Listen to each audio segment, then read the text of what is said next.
तो आज हम लोग ज्योमेट्रिकल आइसोमेरिज्म पढ़ने जा रहे हैं। देखिए ज्योमेट्रिकल आइसोमेरिज्म के लिए कंडीशन क्या है कि यहां पर कार्बन कार्बन के बीच में डबल बॉन्ड होने चाहिए।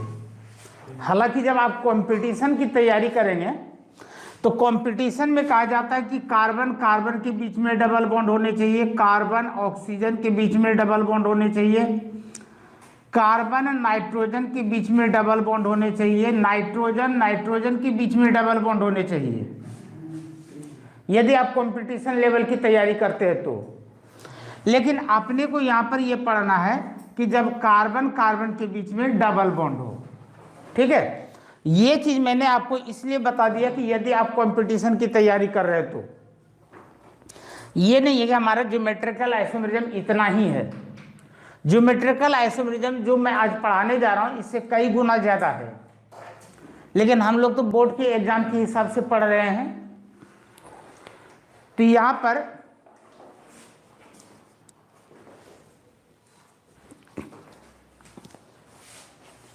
अपना मेन टारगेट ये है। तो मैंने यहां पर कंडीशन में क्या लिखा है कि ज्योमेट्रिकल आइसोमेरिज्म होने के लिए दो कंडीशन खास याद रखना है। फर्स्ट ऑफ ऑल कि कार्बन कार्बन के बीच में कम से कम एक डबल बॉन्ड होना चाहिए। मान लीजिए यहां पर CH3, यहां पर CH, डबल बॉन्ड CH और यहां पर CH3। तो हमें इस कंपाउंड में एक जगह डबल बॉन्ड नजर आ रहा है। तो इसका मतलब कि यहां पर ज्योमेट्रिकल आइसोमेरिज्म शो कर सकता है। कोई जरूरी नहीं कि ज्योमेट्रिकल आइसोमेरिज्म शो करे ही, क्योंकि हम ये बात तब डिसाइड करेंगे जब ये दोनों कंडीशन समझ लेंगे।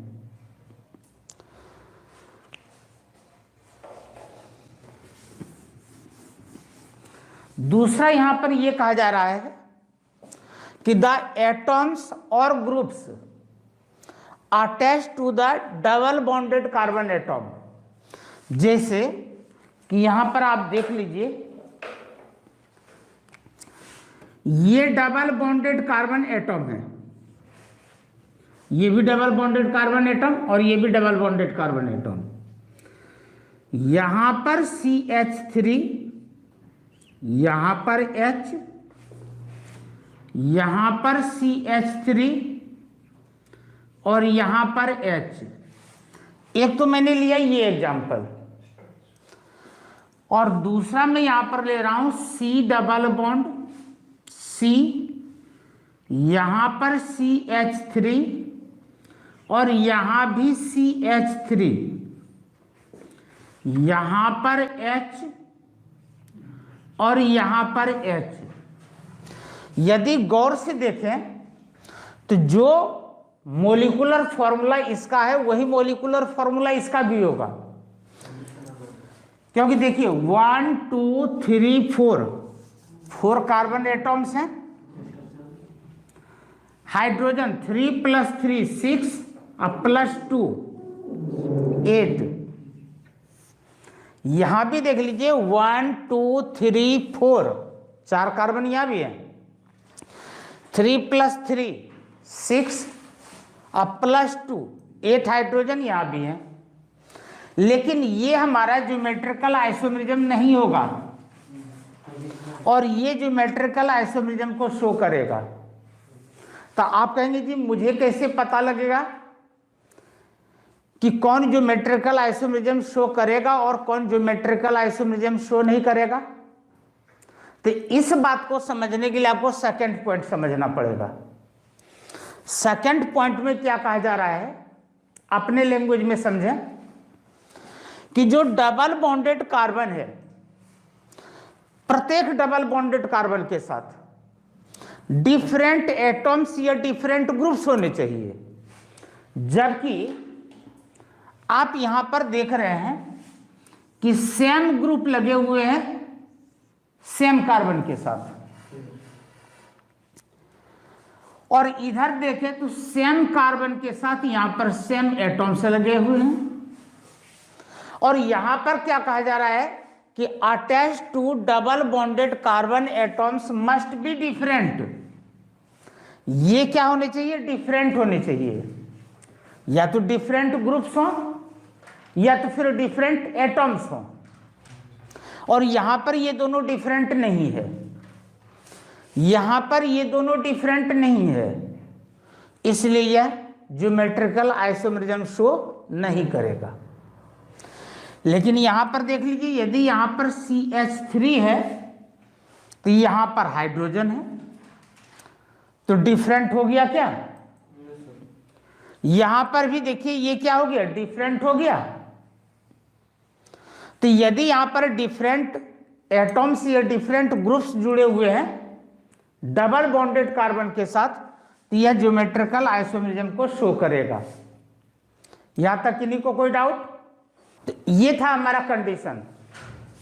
अब यहां पर आगे देखिए, ये आप लोगों ने नोट कर लिया क्या? हाँ, नोट कर लीजिए।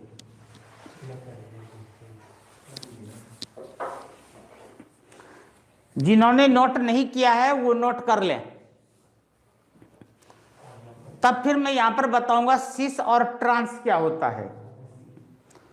पहले तो मैंने आपको बताया कि ज्योमेट्रिकल आइसोमरिज्म होने के लिए कंडीशन क्या है। इसके बाद हम लोग सीखेंगे सिस और ट्रांस क्या है, क्योंकि ज्योमेट्रिकल आइसोमरिज्म दो तरह के होते हैं, cis geometrical isomerism and trans geometrical isomerism. अब हम लोग यहां पर समझेंगे कि कोई भी कंपाउंड कब सिस फॉर्म होगा और कब ट्रांसफॉर्म होगा, और इससे फिजिकल प्रॉपर्टीज के ऊपर क्या इफेक्ट पड़ने वाला है, और पेपरों में ये क्वेश्चंस किस तरीके से पूछे जाते हैं।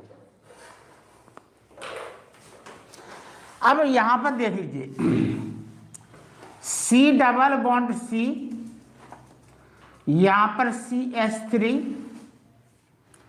यहां भी CH3 H, और दूसरा मैंने यहां पर एग्जांपल लिया C डबल बॉन्ड C,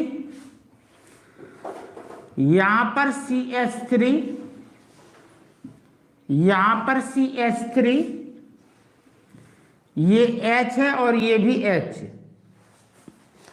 अब देखिए, जो अभी तक हम लोगों ने कंडीशन पढ़ा था उस हिसाब से ज्योमेट्रिकल आइसोमरिज्म यह भी शो करेगा और ज्योमेट्रिकल आइसोमरिज्म ये भी शो करेगा। लेकिन यहां पर जरा एक चीज देखिए, सिस वाले में मैंने क्या लिखा है?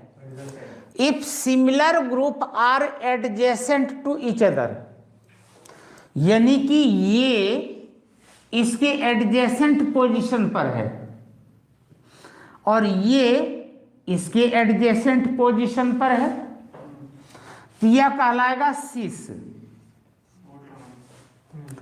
और यहां पर कहा जा रहा है कि if similar groups are opposite to each other. अब देख लीजिए, ये सिमिलर ग्रुप है और एक दूसरे के अपोजिट डायरेक्शन में है, यानी कि ये डायगोनल पोजीशन पर है। यदि डायगोनल पोजीशन पर सिमिलर ग्रुप या सिमिलर एटॉम्स हो, यदि एटॉम्स की बात करें तो देखिए, ये हाइड्रोजन और ये हाइड्रोजन सिमिलर एटॉम्स हो गए, ये भी डायगोनल पोजीशन पर है, इसलिए यह क्या कहलाएगा? ट्रांस कहलाएगा। तो ये कहलाएगा यहां पर ट्रांस। अब देखिए, पेपर में ये क्वेश्चन किस तरीके से पूछा जा सकता है। अब यहां पर देखिए, इथ का मतलब दो कार्बन, इन का मतलब इन दोनों कार्बन के बीच में डबल बॉन्ड। तो आपने यहां पर दो कार्बन लिए और इन दोनों कार्बन के बीच में डबल बॉन्ड। यदि आप इसे फर्स्ट कार्बन मानते तो ये सेकंड होगा, और यदि इसे आपने फर्स्ट माना तो ये सेकंड हो जाएगा।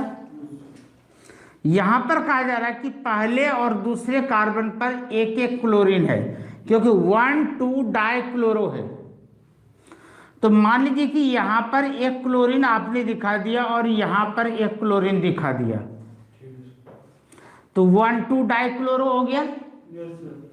और कार्बन के टोटल 4 बॉन्ड्स कंप्लीट होने चाहिए। तो 4 बॉन्ड्स कंप्लीट होने चाहिए, तो इस कार्बन के 1 2 3 ही बॉन्ड हुए हैं। इसका मतलब यहां पर एक हाइड्रोजन होगा और यहां भी एक हाइड्रोजन होगा। तो क्या हो गया, ज्योमेट्रिकल आइसोमेरिज्म हुआ। लेकिन ज्योमेट्रिकल आइसोमेरिज्म का कौन सा फॉर्म बना, सिस फॉर्म बना। तो इसका नाम हो जाएगा सिस 1 2 डाइक्लोरो एथीन। अब इसी का दूसरा फॉर्म बनाना है। तो ठीक ऐसे ही आप पिक्चर ड्रॉ करेंगे, C डबल बॉन्ड C। इस बार Cl को डायगोनल में दिखा दीजिए, और यहां पर हाइड्रोजन और यहां पर हाइड्रोजन। तो अब ये क्या हो गया, ट्रांसफॉर्म हो गया। तो आपने यहां पर लिखा ट्रांस 1 2 डाइक्लोरो एथीन। ठीक है। अब देखिए इसी में एक क्वेश्चन और पूछा जा सकता है। अब यहां पर देखिए, अब इसी में आपसे पूछा जा सकता है कि इसमें डाइपोल मोमेंट ज्यादा किसका होगा, इसमें बॉइलिंग पॉइंट ज्यादा किसका होगा, इसमें मेल्टिंग पॉइंट ज्यादा किसका होगा। इस तरीके से क्वेश्चन पूछा जा सकता है। ठीक है। यानी कि केमिस्ट्री इतना मस्त सब्जेक्ट है कि इसमें कुछ याद करना ही नहीं है, केवल कंसेप्ट आपको याद रखना है। तो यहां पर इसके लिए मैं साइड में एक चीज लिख रहा हूं। कहीं पर पेपर में इस तरीके के कुछ कंपाउंड्स आ जाए, वहां पर कंपेयर करने के लिए कह दिया जाए, तो आप देख लीजिए सिस फॉर्म है, ये ट्रांसफॉर्म है। तो उस तरीके से आप ये बता सकते हैं किसका डाइपोल मोमेंट ज्यादा होगा, किसका बॉइलिंग पॉइंट ज्यादा होगा, किसका मेल्टिंग पॉइंट ज्यादा होगा। तो ये समझ में आ गया। अब इसी में एक पॉइंट और भी आ जाता है। क्या आता है, तो मैं साइड में लिख रहा हूं।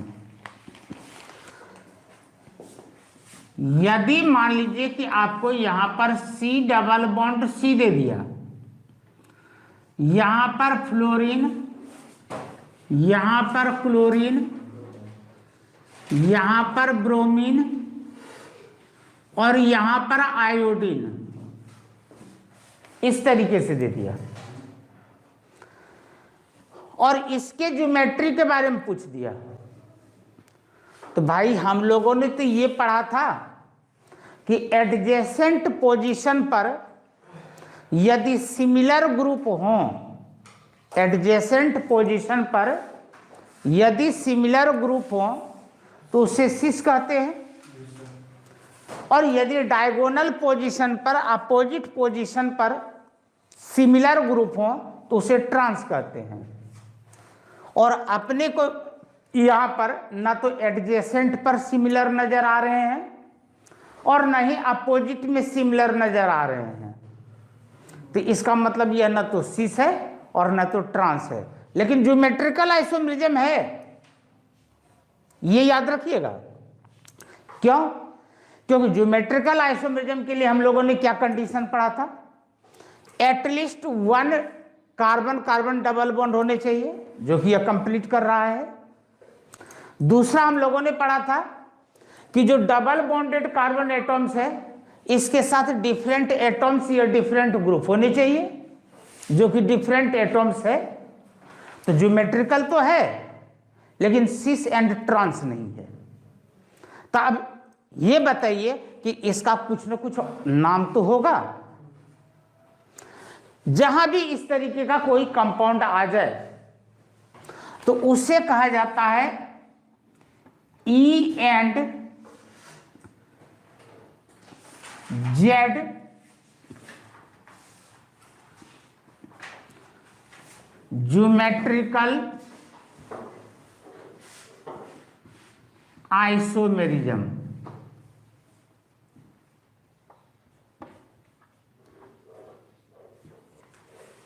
अब समझ में आया क्या? अब यहां पर ये पता करना है कि ये ई फॉर्म है या जेड फॉर्म है, क्योंकि इससे पहले तो हम लोगों ने सिस एंड ट्रांसफॉर्म पढ़ा था। अब यदि ये सिचुएशन आ गया तो यहां पर या तो यह ई फॉर्म होगा या तो फिर जेड फॉर्म होगा। तो यहां पर आप कंफ्यूज्ड ना हो। तो यहां पर जहां पर मैंने ई लिखा है अपने यादगारी के लिए, ठीक है ना, हालांकि बुक में ऐसा कोई नियम नहीं है, लेकिन आप से कोई गलती ना हो जाए इसलिए ब्रैकेट में कहीं पर रफ में अपने नोटबुक में, जो आपका पर्सनल नोटबुक है उसमें लिखेंगे, यहां पर ट्रांस लिख लो और जहां पर जेड लिखा हुआ है यहां पर सिस लिख लो। यानी कि जो कंसेप्ट ट्रांस में लगता है वही कंसेप्ट ई में लगेगा और जो कंसेप्ट सिस में लगता है वही कंसेप्ट जेड में लगेगा। अब वो कंसेप्ट लगाएंगे कैसे, तो यहां पर जरा देखिएगा, उसी को मैं यहां पर लिख रहा हूं। सी डबल बॉन्ड सी, यहां पर सी एल, यहां पर एफ, यहां पर बी आर और यहां पर आई। देखिए यहां पर क्या करना होता है, आपको एटॉमिक नंबर चेक करना है। पहले ये देखना है कि इन दोनों में एटॉमिक नंबर कम किसका है और ज्यादा किसका है। तो फ्लोरीन का एटॉमिक नंबर कम होगा क्लोरीन से, तो जिसका एटॉमिक नंबर कम होगा उसका मास नंबर भी कम होगा। जिसका एटॉमिक नंबर कम होगा उसका मास नंबर भी कम होगा।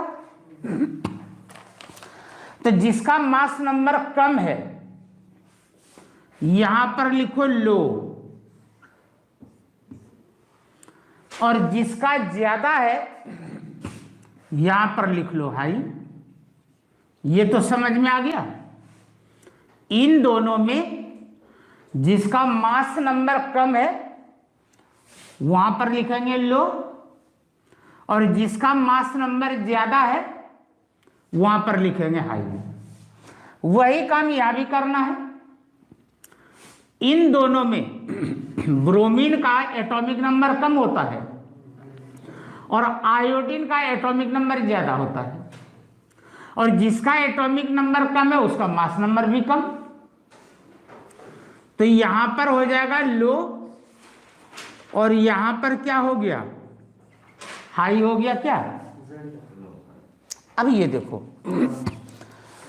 अब डायगोनल में लो आ गया क्या, यहां पर डायगोनल में हाई आ गया क्या, यानी कि अपोजिट डायरेक्शन में सिमिलर ग्रुप हम इसको मान लेंगे। तो यहां पर क्या हो जाएगा, ट्रांस हो जाएगा। तो क्या हो गया, ई फॉर्म हो गया। मजा आया, कोई दिक्कत तो नहीं। और यदि यही यहां भी लो आता यहां भी लो आता, या यहां भी हाई आता यहां भी हाई आता, तो फिर क्या हो जाता है, जेड फॉर्म हो जाता है। इसी में एक और ले लेते हैं। मान लीजिए कि यहां पर सी डबल बॉन्ड सी है, यहां पर सी H3 है, यहां पर सी H H H H और H है, यहां पर Cl है और यहां पर I है। ये यूं कह दो कि यहां पर C डबल बॉन्ड O, यहां पर O और H है। थोड़ा मैं इसको कंपटीशन की ओर लेकर के चला गया, एक्स्ट्रा हो जाएगा, क्या दिक्कत है, कुछ नई बात सीखने को मिलेंगे। आनंद कुमार, ज्योति प्रेजेंट है, थैंक यू। अब यहां पर देखो भाई, अब यहां पर क्या कहा जा रहा है कि इस डबल बॉन्डेड कार्बन के साथ ये कार्बन है, पहला एटॉम, यहां भी डबल बॉन्डेड कार्बन के साथ पहला एटॉम क्या है, कार्बन है। तो जब दोनों कार्बन है तो दोनों का तो एटॉमिक मास सेम ही होगा।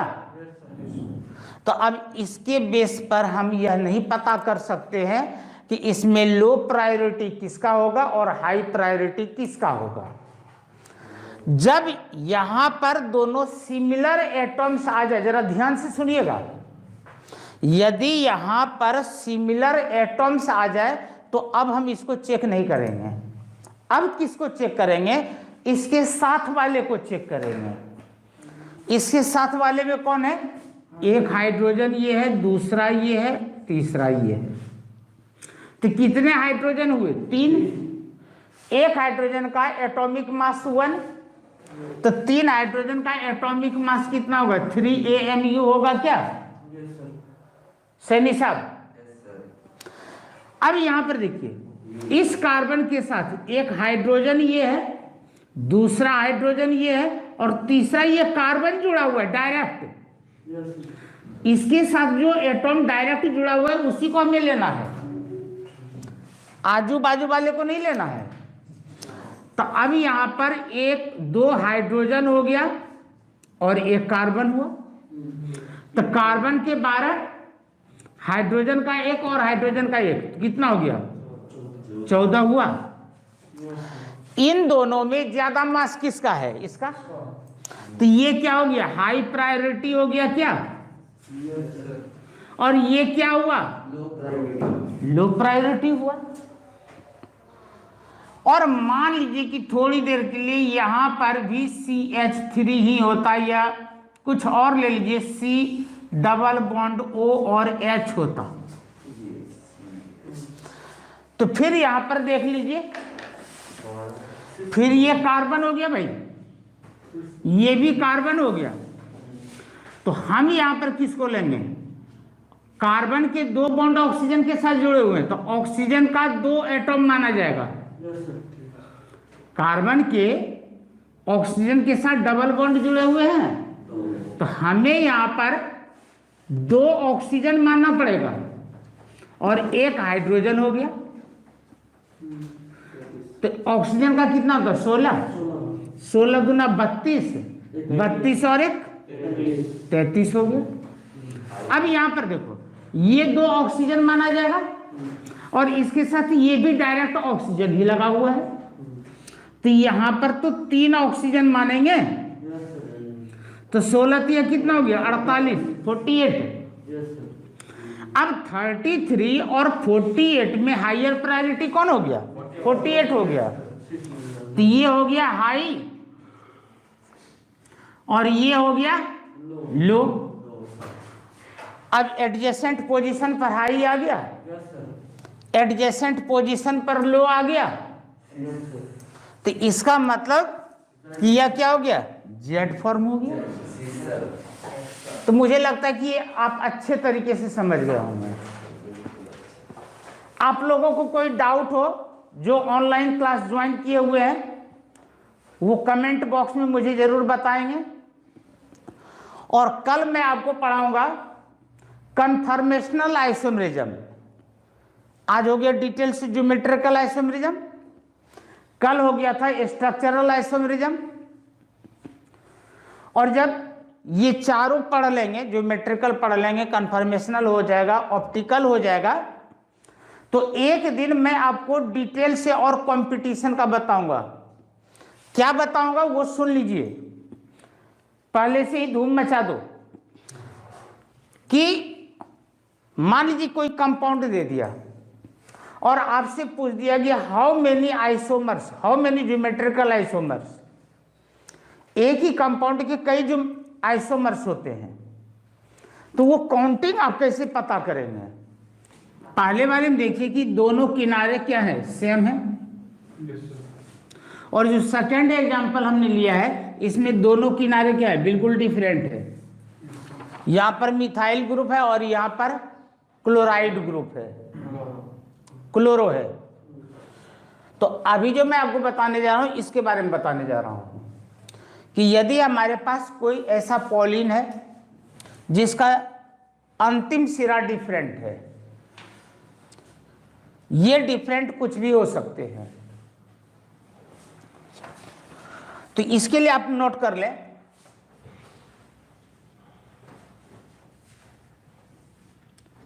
Number of geometrical isomers,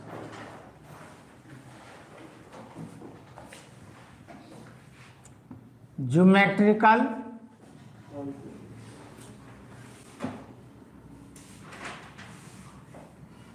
isomers, इसका फॉर्मूला होगा 2 टू दी पावर n। यहां पर n का मतलब हो गया नंबर ऑफ डबल बॉन्ड्स। ये जो मैंने n लिख रखा है, इस n का मतलब हुआ नंबर ऑफ डबल बॉन्ड्स। अब यदि आप इसके लिए निकालते हैं, क्योंकि यहां पर डिफरेंट बोला जा रहा है, तो हम लोग इसके बारे में बात कर रहे हैं। तो यहां पर इसी चीज को यहां पर इस तरीके से लिख रहा हूं कि CH3 CH double bond CH single bond CH फिर डबल बॉन्ड CH और यहां पर हो गया Cl।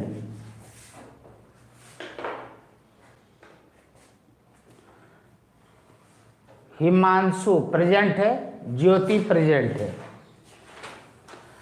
अब यहां पर देख लीजिए 1 और 2, तो n कितने हो गए, 2 हो गए क्या? तो therefore number of geometrical isomers equal to 2 के ऊपर पावर क्या हो जाएगा, 2 हो जाएगा। यानी कि कितने बने यहां पर, 4 बन गए। समझ में आया? किन्हीं को कोई डाउट?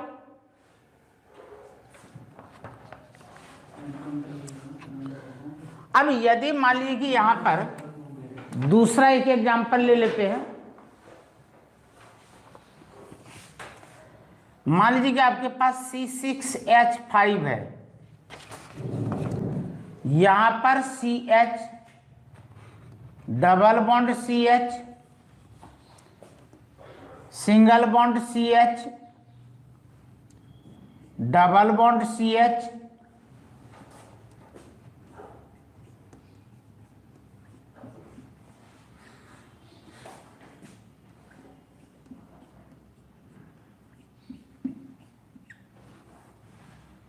और यहां पर Cl आपने दे दिया।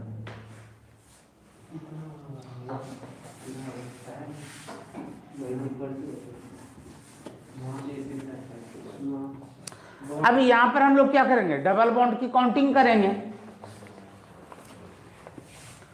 1 2 3 और 4। तो इस बार n कितने हुए, 4। तो therefore number of geometrical isomer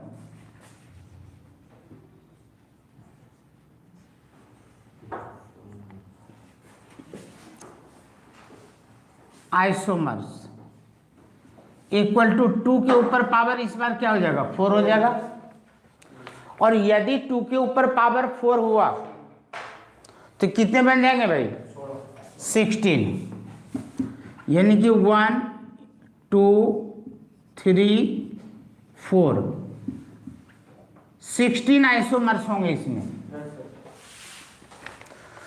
तो यदि इस तरीके का कोई भी क्वेश्चन आएगा तो मुझे लगता है कि शायद आप लोग सॉल्व कर लेंगे। ज्योमेट्रिकल आइसोमर्स होंगे सर। हाँ, ये हम लोग केवल ज्योमेट्रिकल आइसोमर्स के बारे में बात कर रहे हैं। जब ऑप्टिकल आइसोमर्स पढ़ेंगे तो उसके लिए भी मैं रूल बताऊंगा, क्योंकि थोड़ा डेप्थ में मैं इसको पढ़ा रहा हूं। ये सब चीज आपके बुक में आसानी से नहीं मिलेंगे। यदि अंतिम किनारे पर सेम ग्रुप लगे हुए हो, तो यदि अंतिम किनारे पर सेम ग्रुप लगे हुए, जैसे कि यहां पर अंतिम किनारे पर क्या था, डिफरेंट ग्रुप था। अब यदि अंतिम किनारे पर दोनों साइड एक जैसा ग्रुप लगा हुआ हो और उसमें हमें नंबर ऑफ ज्योमेट्रिकल आइसोमर्स निकालना है, तो अब यहां पर कंडीशन चेंज हो जाएगा। तब यहां पर हमें यह देखना पड़ेगा जो नंबर ऑफ डबल बॉन्ड्स हैं वो इवन है या ओड है। इवन के लिए अलग रूल होंगे और ओड के लिए अलग रूल होंगे। तो इस बात को भी लिखे। इसमें और इसमें देखिए अंतर आ गया क्या। यहां पर 2 के ऊपर पावर n-1 प्लस 2 के ऊपर पावर n/2 -1 है। ठीक है। अब इसका भी हम लोग एक एग्जाम्पल लेते हैं। अब इसका हम लोग एक एग्जाम्पल यहां पर समझ लेते हैं। मान लीजिए कि यहां पर Cl है, CH double bond CH, CH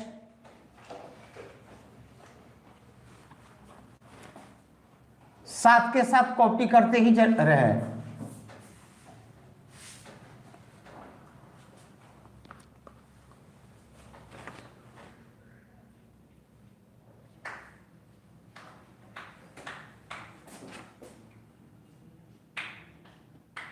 और यहां पर भी Cl है।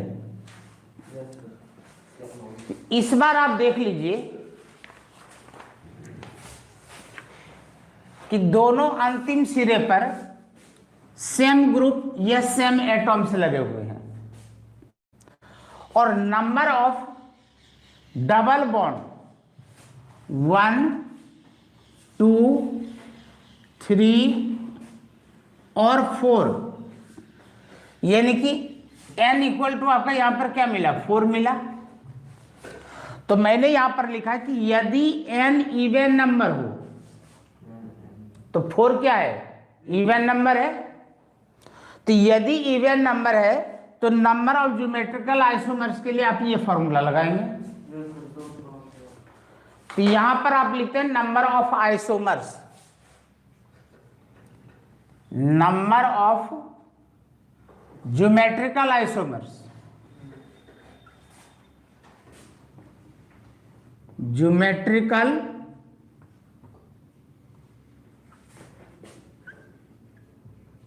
आइसोमर्स इक्वल टू, आपने यहां पर 2 लिखा, 4 - 1 प्लस में यहां पर 2 और फिर 4/2 -1। ठीक है क्या। तो अब देखिए यहां पर क्या बन जाता है, 2 के ऊपर पावर 3 और प्लस में यदि आप इसे कट करते हैं तो 2 बनेगा और 2 में से 1 माइनस हो गया तो सिर्फ 2 ही रह गया ना।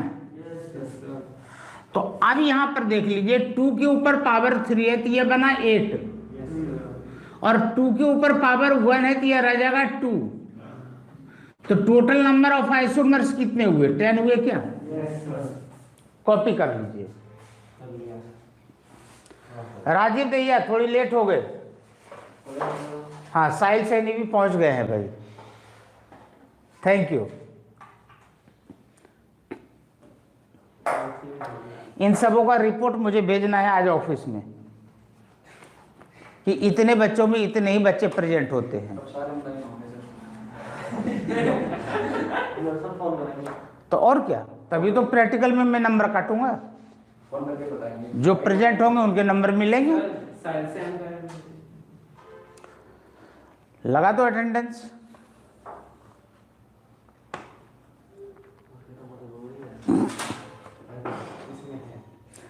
साथ के साथ आप लोग कॉपी करते चले।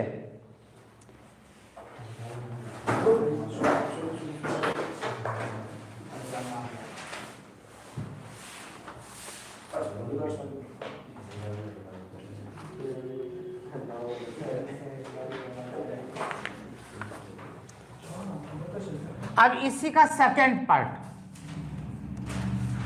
कि दोनों अंतिम सिरे सेम तो हों, लेकिन इस बार इवन की जगह पर क्या होने चाहिए, ओड होने चाहिए। तो हम लोग यहां पर लिखते हैं when n equal to odd, यानी कि number of double bond odd होने चाहिए। तो इसके लिए फॉर्मूला देख लीजिए कि क्या होता है। फॉर्मूला लगभग ऐसा ही होगा, थोड़ा सा चेंज होगा, नोट कर लें। नंबर ऑफ ज्योमेट्रिकल आइसोमर्स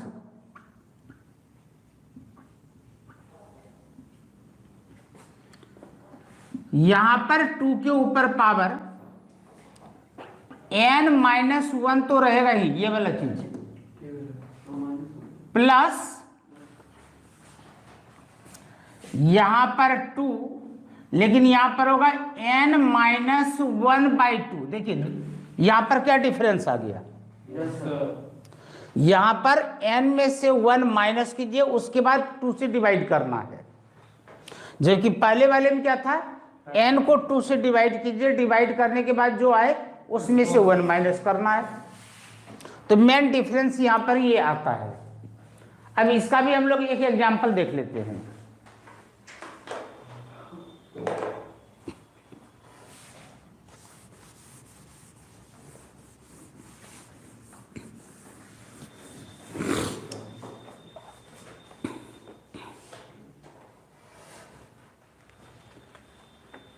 एक बात है, कोई भाग्यशाली स्टूडेंट है जो कि डिसलाइक जरूर करता है। थैंक यू जिन्होंने डिसलाइक किया है ना, कम से कम मेरे अंदर कमी तो निकाला। तो जिन्होंने डिसलाइक किया वो प्लीज कमेंट में भी लिख दें कि कमी कहां पर है पढ़ाने में ना, उनके मैं 2 नंबर फालतू लगाऊंगा।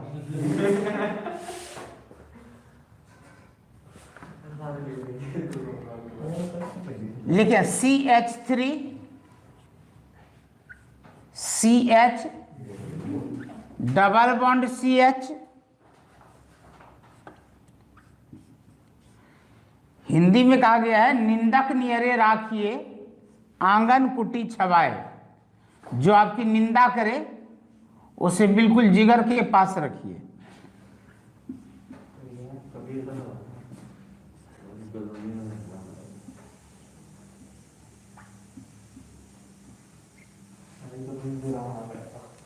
अब यहां पर भी देख लीजिए कि दोनों अंतिम सिरे आपस में इक्वल है। ओ एक सेकंड देख लेता हूं। हाँ हाँ हाँ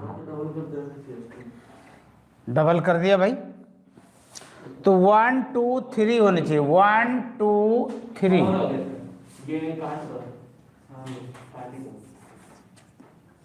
ये सुधार लीजिए, अब सही हो गया।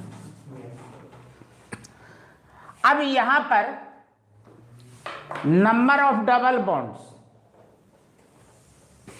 1 2 और 3 है।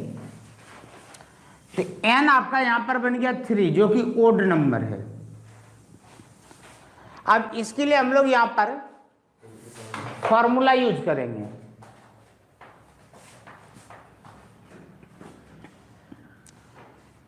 तो number of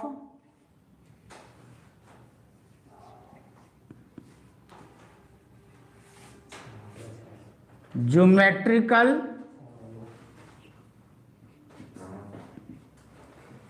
isomers equal to, ये 2 है और n की जगह पर आप यहां पर 3 लिखेंगे, -1 प्लस यहां पर 3 - 1/2।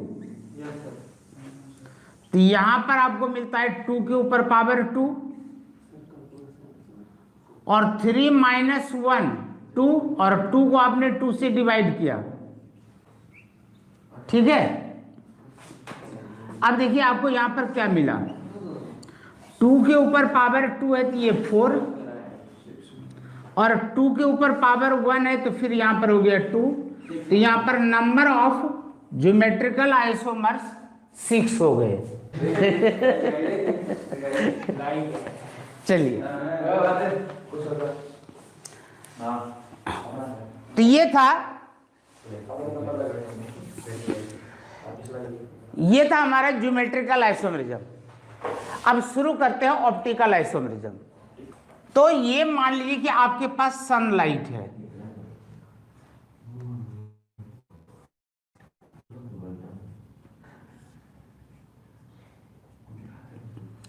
जो सनलाइट होता है इसे कहा जाता है नॉन पोलराइज्ड लाइट।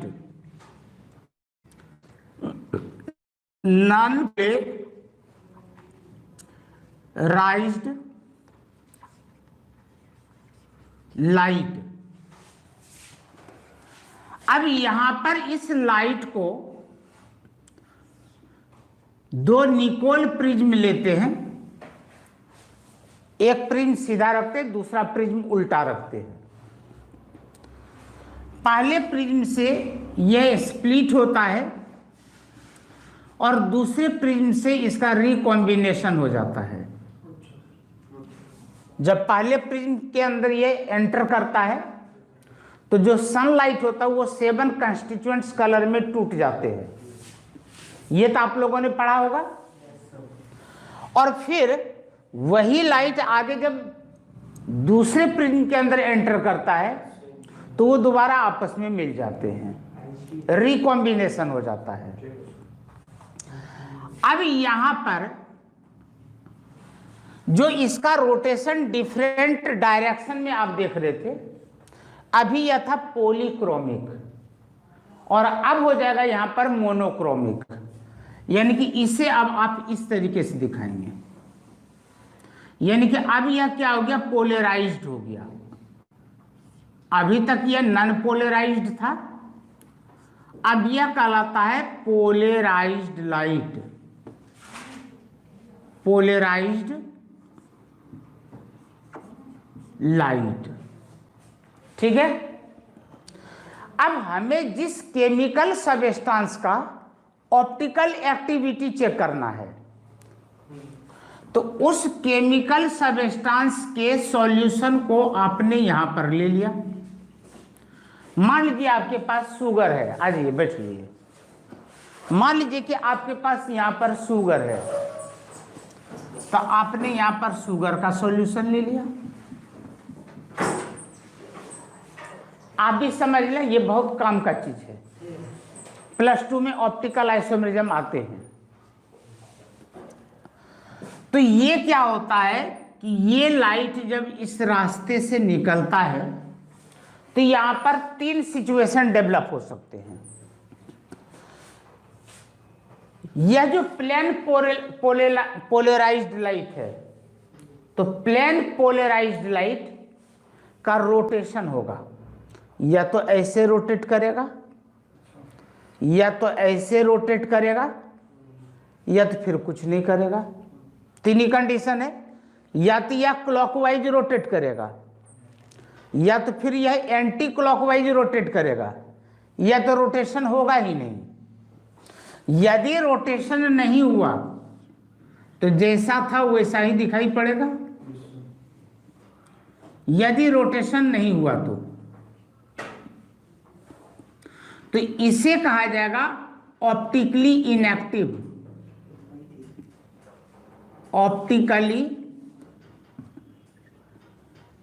इनएक्टिव, यानी कि यहां पर जो आपने केमिकल सबस्टेंस लिया है यह ऑप्टिकली इनएक्टिव है। इसका मतलब ये हुआ यदि मान लीजिए कि यह लाइट इस तरीके से रोटेट हो जाए क्लॉकवाइज, तो अब था यह इस तरीके से और रोटेट हो गया इस तरीके से,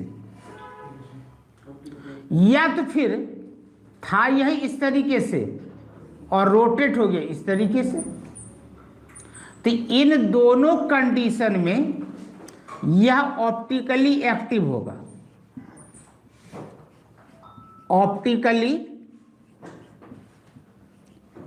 एक्टिव होगा दोनों कंडीशन में, चाहे यह क्लॉकवाइज रोटेट करे या फिर एंटी क्लॉकवाइज रोटेट करे। यदि यह राइट साइड में इसका रोटेशन हुआ है, यानी कि यदि यह क्लॉकवाइज रोटेट किया है, क्योंकि इधर को राइट कहते हैं और इधर को लेफ्ट कहते हैं, यदि इसका रोटेशन इस तरीके से हुआ है घड़ी की सुई की दिशा में, तब इसे कहा जाएगा डेक्स्ट्रो रोटेटरी, डेक्स्ट्रो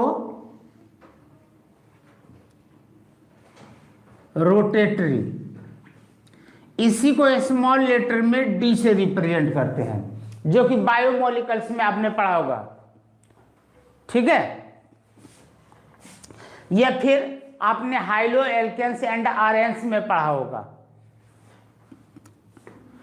और यदि इसका रोटेशन लेफ्ट साइड में हुआ है, यानी कि घड़ी के विपरीत दिशा में, एंटी क्लॉकवाइज, तो इसे कहा जाता है लीवो रोटेटरी।